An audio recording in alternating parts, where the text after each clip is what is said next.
You, as I mentioned, the Shadow Trade Minister. I've noticed today you've committed, if Peter Dutton wins the upcoming election, you'll pursue a free trade agreement with Israel. Explain to our viewers your thinking on that.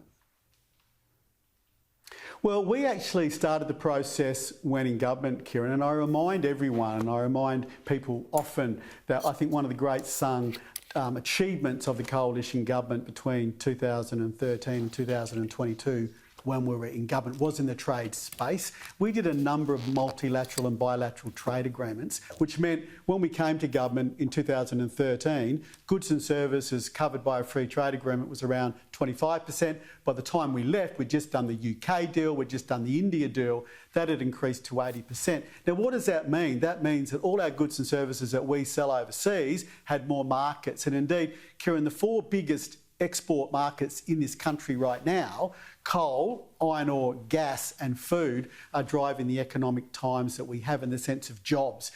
You just heard the Treasurer saying, some of the economists you've been talking to today say, well, there's jobs in Australia at the moment, unemployment rate's low. I think a lot of it's on the base of the trade that we do. In that period, we also looked at looking at a deal with Israel, a free trade agreement. That fell off the radar when Labor come into government, so I'll happily reinvigorate that process to look to see if we can nail a deal with Israel. They're a democratic country. They obey the rules-based order within the WTO. We sold over $300 million worth of stuff to them last year. I'd like to see that increase.